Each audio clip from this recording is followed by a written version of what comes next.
I think we've got a duo to finish off with this evening, and I'm delighted to have. It's not often to get two leaders in one space, so I'm really pleased. It shows how seriously you're taking it. So I'm really pleased to have the leader of both BCP and Dorset Council with us. So Nick Ireland is originally from Liverpool, but and worked in software for 38 years, but has now represents Crossways Ward and also sits on the Dorset Local Nature Partnership, as well as being leader of Dorset Council.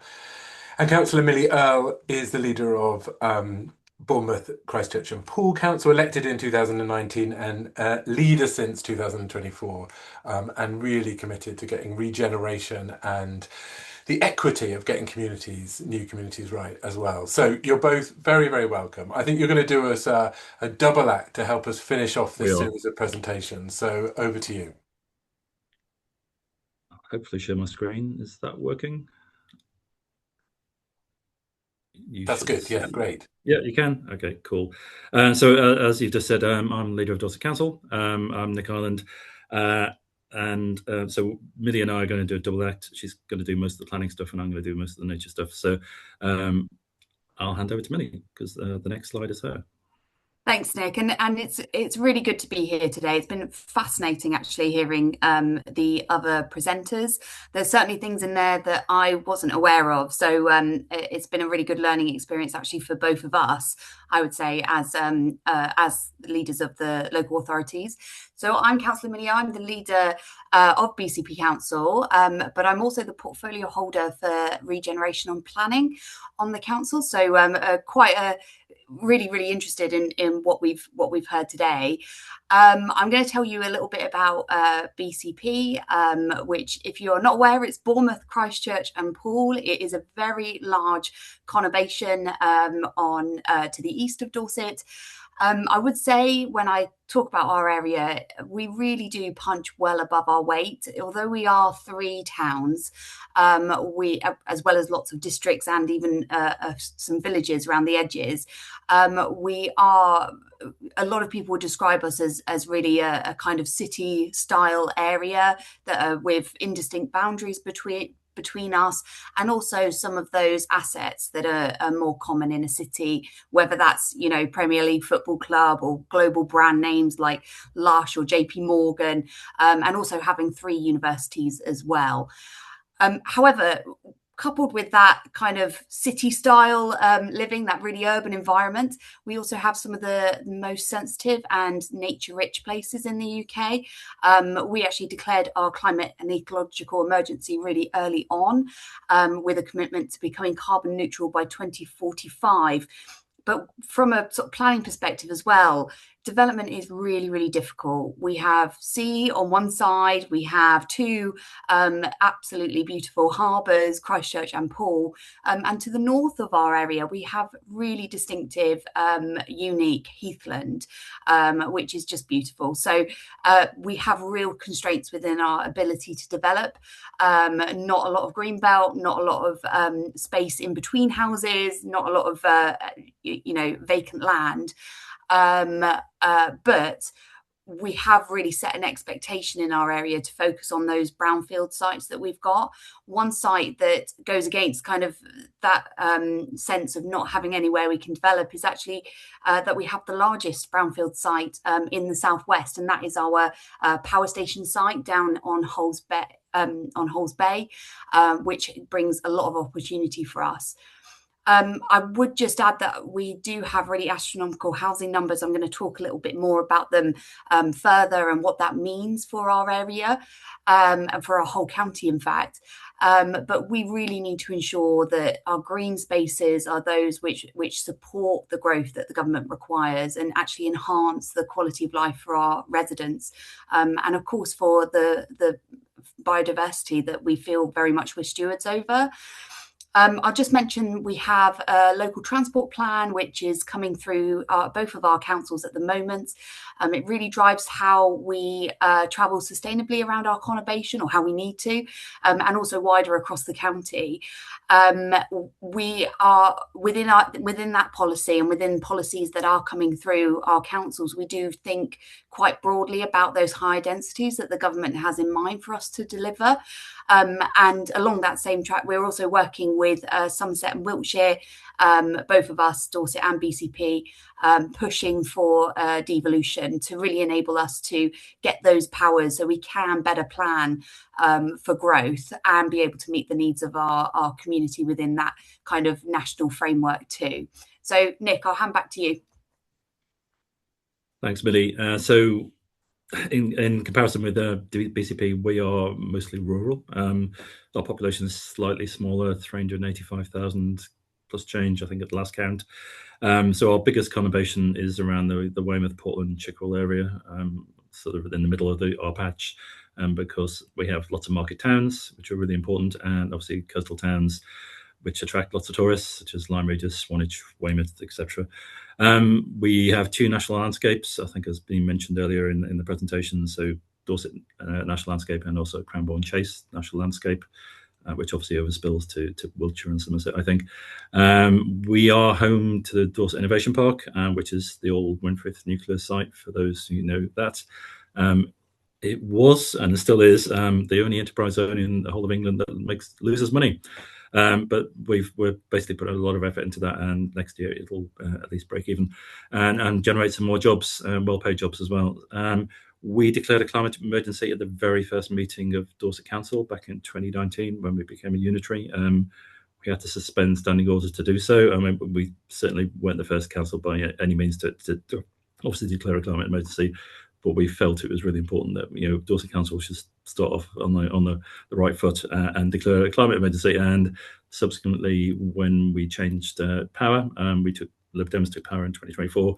We declared a nature emergency in the very first meeting of the new administration as well. So we have been doing a lot to tackle climate and also improve nature since 2019. We've got cross-party support across everybody, and we've been doing a lot. So we've been putting a lot of solar panels on our own roofs. I think 13,000 off the top of my head. That generates over £1 million for us.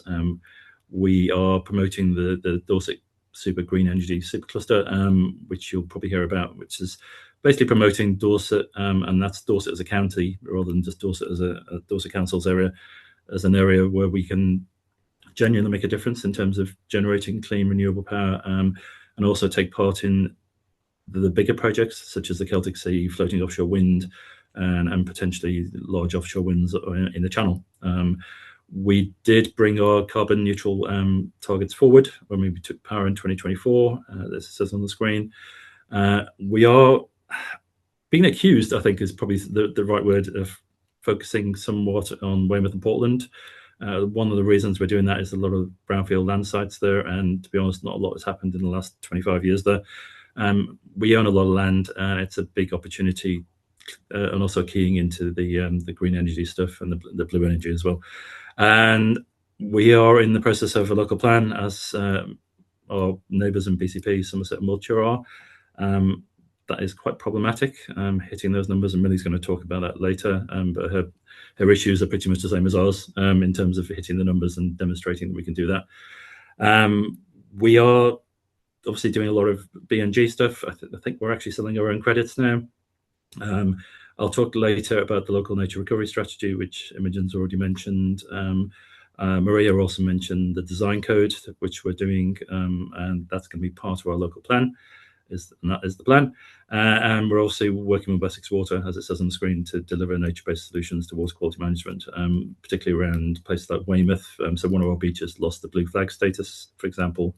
It turns out it's not coming up from the river. It's actually mostly dog shit and seagull shit, as we think, which is quite difficult to solve. But I'll leave it there. I think I'll just hand over back to Millie, who's going to talk about planning a lot, and then I'll kick back in for the local nature recovery strategy. Thanks, Nick. I think I got the short straw in having to set the scene really for how us as local authorities and the communities that we represent, on behalf of the communities that we represent, are now having to navigate the national policy changes. It's no secret that the government is really ambitious when it comes to housing delivery and economic growth. They have set out a bunch of new policies. I'm going to talk a little bit around the Planning and Infrastructure Act of 2025 and also about the new draft National Planning Policy Framework to give you a little bit of a flavour of where we are and what we will be doing within our own local plans and beyond. The Planning and Infrastructure Act 25, it talks about environmental delivery plans. So that is about identifying and delivering strategic conservation measures that address environmental impacts of development on protected sites or species. Really what the government is trying to do with both this and the Nature Restoration Fund is to streamline the system for developers and deliver some of those environmental restoration projects and plans, rather than kind of having a very clunky mitigating system. It's a little bit different to where we were before. And in fact, with both the Nature Restoration Fund and the EDPs, it will come down to government and Natural England to come up with that package of conservation measures that are really sufficient on addressing the impacts of development, but also secure an environmental uplift. Spatial development strategies are also going to be really, really important here. I'll talk a little bit more about that in a moment. But I think the message that I want to get across with the government changes in legislation is that they do seem to still want to deliver really strong biodiversity net gain, nature restoration, protection as well. But what sits behind that, of course, is how we actually are going to be divvying up the landscape, for want of a better phrase, to deliver what the legislation changes have in mind. So Nick, could you go to the next slide, please? Okay, so spatial development strategies. We've already started work on these. These are very similar to what we have experienced before in the last, I think, 20 years ago. They used to have regional development strategies, something similar. The idea really is that this is a requirement from government. It is something that we feel we can reap the rewards of if we are planning more strategically across our whole region. We've been working with our colleagues across Wiltshire and Somerset to start creating this very important SDS. It really is a way in which we can deliver those, identify really and deliver the infrastructure needs, identify strategic locations for development, but also all those things around it. So space for economic growth, whether that's industrial or retail, whatever, but also things like educational sites and jobs, so that we know if we're going to be building lots of homes, where are people going to work, how are they going to get there, how are they going to move around our counties, in fact our region. And a key part of that spatial development strategy will be identifying areas across our region for protection and restoration of the national environment, whilst also apportioning for those other needs like housing and commercial space. Next slide, please. So just zooming out a little, the government have set a real challenge for Dorset, but I would also say this is the same for everywhere across the country. If I speak to another leader of a council, you can almost bet the first thing that we will have a little moan to each other about is the dreaded mandatory housing targets. These are now set out within the National Planning Policy Framework, so there's very little choice in them now. As you can see, the graph on screen there, it shows that we have two major issues. The one is being able to allocate space for housing under that new methodology. And then the second challenge, which we are almost if not more worried about, is actually then delivering those homes in a sustainable way, and making sure that we have the infrastructure around it. The government really hope that this methodology will be a way to help close the gap between house prices and average incomes, which is massive here in Dorset, which is why our mandatory targets are really quite significant. But also, I think it's really important to say about how we deliver affordable housing. We can't get affordable housing, which our communities desperately need, without market value housing also being delivered alongside. So in the next slide, I'll talk a bit more about that sort of housing delivery and viability. So this really defines the context of our local plan developments. With more housing, we do need more infrastructure. Those viability challenges come from all sorts of areas, whether that is the significant cost of development at the moment, just in terms of getting materials and being able to get the right skills and so on that we need. But also things like our land value is really tricky to manage, how we deliver homes, and really being able to get that demand right.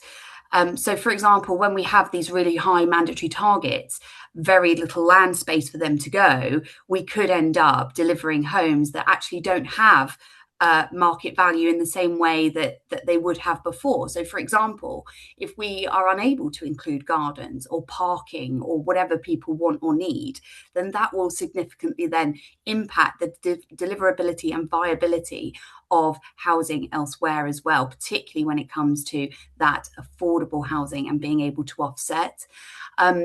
I would say, I speak on behalf of myself, I'm sure Nick is very much the same. We advocate for infrastructure first development, and being able to afford the infrastructure needs to meet the additional housing is going to be really challenging. And that stretches everywhere from flood defences, BNG, sustainable transport. They all become really difficult to deliver when we have such high costs. So we're actually in a stage of looking at our evidence and preparing for how we will be able really to deliver those costs of the infrastructure, whilst also balancing that against being able to deliver our housing needs within the government's prescribed standards. I think this also comes back to the point about affordable housing. I think it's really important to say, particularly from my perspective in Bournemouth, Christchurch and Poole, we do have significant need for affordable homes. I represent an area which has real levels of deprivation, and I deal with housing issues on a daily basis. People getting Section 21s, people having really bad private rented sector housing, people being unable to find suitable accommodation for them and their families. And we can see this through our housing needs assessment and how we are seeing many more people come onto our books in looking for appropriate housing from the local authority. So we have a real balance, a real challenge here to balance being able to deliver housing within that mandatory target, but also being able to get the balance of the affordability right, so we can deliver homes that actually contribute to our communities rather than just become a money maker. We're on to the revised NPPF. So just thinking about the revisions that we've seen within the NPPF, it has changed significantly. So National Planning Policy Framework is what really governs our ability to not only create our local plans, but also how we make decisions as well on particular planning applications. There is a real emphasis now on spatial development in local plans, with decision-making policies sitting above it. So what this really means is that if there is a policy that the government has on something like building regulations, energy capability, space standards, whatever it is, then local planning policy almost defaults to that national planning policy. And that takes a lot of the control that we've had in prior years and in previous plan making iterations out of our hands, and actually puts that with, almost a little bit like permitted development rights, but on a more strategic scale when we're talking about local planning and developing local plans. So if we could move on to the next slide. So Greenbelt. The government have been really clear that the draft planning policy framework retains a commitment that Greenbelt will remain, but where it differs significantly is that there are now changes for Greenbelt where it has specific circumstances around it. So, for example, the alterations to Greenbelt boundary should be made through local plans and where it would enable development in or around stations. So this is really significant. And I think what the government are trying to tackle here is where there is Greenbelt right next to train stations, which they have seen and which they have now legislated in their in a national sense to be prime development land. So they're really looking to enable house building right on some of those sustainable travel routes. In defining their Greenbelt boundaries, local plans should only include land necessary to keep it permanently open and demonstrate the boundary is consistent with the spatial strategy. So there's going to be a real connection between spatial strategy set out within our local plans, but also on a regional level too, within our spatial development strategy. And Greenbelt will require a definition, but it is going to be really challenging in terms of retaining that definition. And the last point there is any alterations needed to promote sustainable patterns of development should give priority to the release of previously developed land within the Greenbelt. So I think where the example of that I've heard the government talk about a lot is really some of that land which is more developable because it has previously had some buildings within it. And I think that is really where the government is trying to recategorise for Greenbelt. Sorry, I think that is really where the government is trying to categorise how we view the Greenbelt and its functions really against previous iterations of planning policy, and really how it works within those sustainable patterns of development, making sure that it really serves a purpose rather than is something which is just exists. So on to the next slide. So the draft NPPF also emphasises conserving and enhancing the natural environment. And there is a quote there which really sets out the objective. And it is to influence the design and location of new developments to help drive nature's recovery and contribute wider environmental outcomes, safeguarding of our most important habitats, species and landscapes, and recognising the centrality of natural capital to delivering sustainable growth. And it does feel like there's a real juxtaposition there in how we hear kind of the ability to recover nature next to delivering sustainable growth. Local plans are really expected to safeguard that natural environment. And Nick is going to tell you a lot more about our local nature recovery strategy, which will be really key in terms of doing that. Major development in national landscapes should only be supported in exceptional circumstances. We have already talked a lot about biodiversity net gain within this presentation this evening, but also local plans need to set standards for green infrastructure too. So it's not just going to be about delivering building, but it's actually how we include nature within that and how we include allocated space for green infrastructure. Something I'm really pleased about is that new streets should be tree lined. I live in an area and represent an area with some of the lowest density of trees anywhere in the county. And I think it's really about being climate resilient, keeping temperatures lower, and being able to plan for the future. But there is also that continued commitment to protecting the best quality agricultural land because, of course, it's so important to our food and sustainability needs. So in terms of challenges and opportunities, we work really hard with our colleagues in Dorset Council, and they work hard with us on delivering joint strategies where the impacts are really clear between our two populations. That includes the local transport strategy, which is currently being taken through councils to really plan sustainably for that major growth that we're expecting alongside housing delivery. We're both preparing our local plans, and we've jointly commissioned evidence, particularly around our housing needs assessment, green belt review, employment needs assessment, and playing pitches and built facility strategy, because we think there is real, those are some of the areas where there is real cross-boundary movement between our populations, and it's really important we give a very complete picture to underpin our local plan. We're both part of the Dorset Heaths Partnership, who work really hard mitigating impacts on our protected heathlands, and we also work together to mitigate those nutrient impacts, because that's not something we can do just on our own. We have to make sure we're working upstream to deal with some of those issues. And I'll move on to Nick to talk about the local nature recovery strategy. Oh, hang on. There, yeah. A bit more. Okay, yeah, I haven't actually answered the question of this yet, which is getting that balance right between development and environmental protection.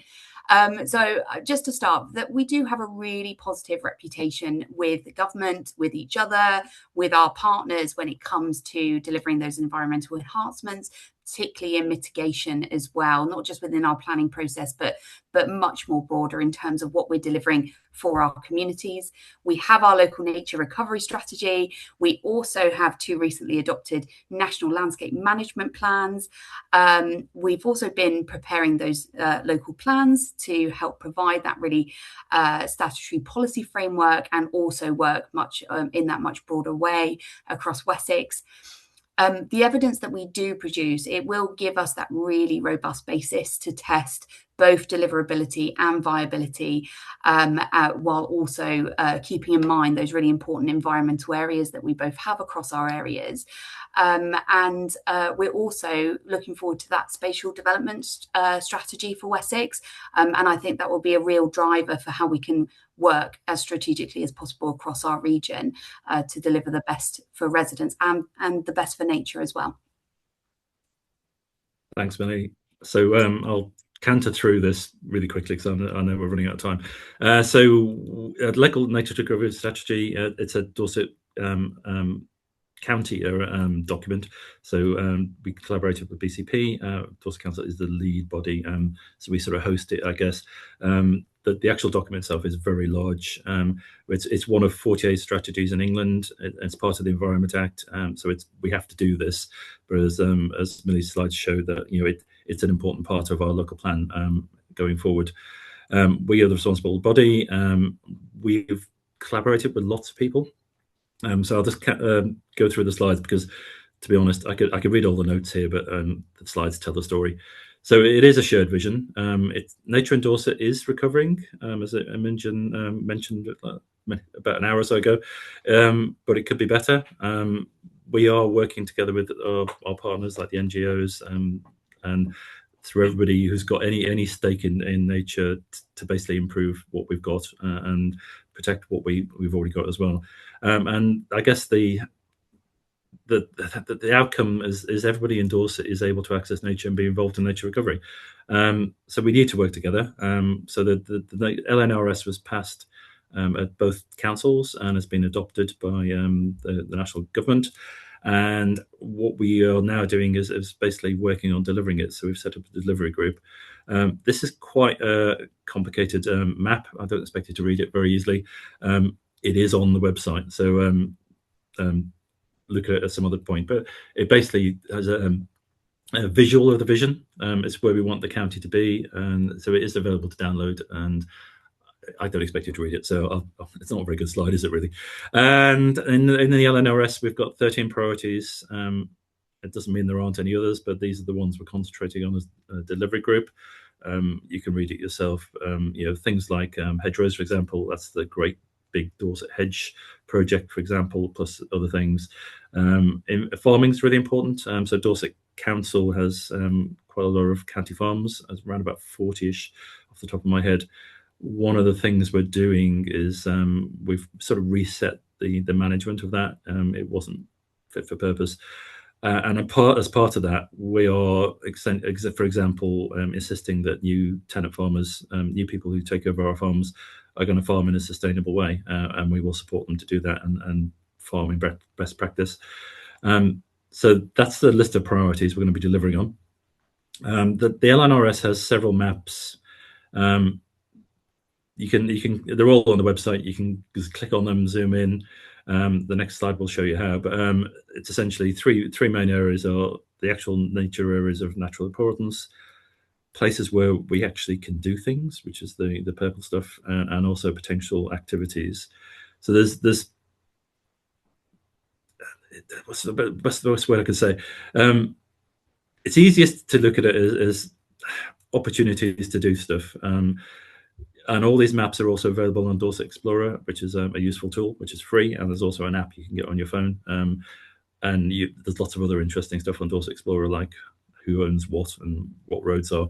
But if you look at the maps, so basically they're going to drive our strategy. So we need to do what we're doing better. So in terms of the 30 for 30, for example, it is achievable, to be honest. A lot of it is already there, and we need to ramp it up. We're obviously only 4 years away. But basically, there's I'm going to get onto a bit now, which is basically things you can do. So going back to the Great Big Dorset Hedge, and also the work of DCAN, Dorset Climate Action Network, they are great people to basically get people working together. They have a huge volunteer network. And the idea is to expand those volunteers to work on other things outside of hedgerows, for example. So we are in, oops, I've gone to slide too many. This is just an example of one of the things we've been doing. So Project Barry, BARI, that's working together with some partners to basically look after birds in sandbanks, essentially, from Studland sandbanks. But this is a project about how we've used developer contributions. So this is money that developers have contributed through CIL or Section 106, and it delivers mitigation for recreation disturbance and protects the birds. So it's a good example of how one project, as part of the strategy, working with local partners can deliver that mitigation. And there's another example, so this is before and after. It's quite stark contrast, doesn't it? So this is basically 1.5 kilometre track. You can read it yourself, but from Ferry Road to the beach. So Dorset Council and BCP Council contributed some money, and it's basically turned it into something that was not usable into something that is now very usable, and there's lots of signposts and things like that. And it also reduced disturbances to the local wildlife. One of the things we're really keen for people to sign up for is Nature Recovery Dorset. So in the slides it will have links to this, but it's essentially anybody can join. You do get a sticker and a badge, but it's about identifying who's doing what where, and to be fair, it also allows us to measure the impact of what's happening in Dorset. We'd really like you to sign up. I've been told to tell you that by our officers. But it showcases what can be done. And so, as I said, if it's just something you're doing in your garden, you can sign up, and please do so. So these are examples of things which have been taken off the network. I won't read them out, but people just basically saying what they're doing, whether you can go and visit, for example, how to contact if you're interested. So, like for example, there's the third one of the how much space. Between 0.5 hectare and 8 hectares, you can join and you can visit, and there's the contact details. So I'll just reiterate, this is what you could do. Sign up to Nature Recovery Network, and I won't repeat that slide. So Dorset Council, what we're doing for nature, we declared a nature emergency in 2024, but it's been embedded in everything we do since we came into existence in 2029. You can see an example of our report we've had to produce. It only goes up to 2025, and we'll be producing another one. We're also developing dashboards, which will be available for public viewing. So it became very clear in the last couple of years that we weren't measuring things very well. So, for example, when I asked the question, how many trees we've planted, basically nobody knew. You had to go across different organisations, parts of the organisation, to find out. But we now are measuring these metrics, so that there's some examples there: 5,000 trees planted in the last 2 years, new hedge grown, wildflower areas created. Verge management is interesting. So that generates a lot of noise, but we manage them for wildlife. So we cut and collect, but we don't cut very often anymore. If you collect, it doesn't encourage things to grow. So we're doing that. Glyphosate is a bit of a problem for us. We get a lot of noise, rightly so, about our use. We don't use very much, to be honest, in comparison with the farmers, for example. And we have reduced our usage by 40%. We are trying to reduce it even further. We have run several trials, but as many other councils have found, it's really difficult to get rid of it completely. However, places like France have done so, and I always ask the question of our officers, if they can do it, why can't we? I still haven't had the answer yet, but that's something we're working on. And a lot of the stuff we do is not actually our council taxpayers' money. It's money we get. Our officers work really hard in Dorset Council, and I'm sure they do in BCP, to actually get grants. So a lot of the money we spend, not just on nature recovery, but also on climate, for example, we get centrally. So a lot of the money we've got for greening our buildings was provided by central government. Unfortunately, most of that's dried up now. But I'll hand back to Millie, which I think is the last slide, and Millie's going to say what BCP is doing for nature. Thanks, Nick. And very similarly, we have a biodiversity report, which we took through Cabinet earlier this year, which is that summary of all our actions around biodiversity.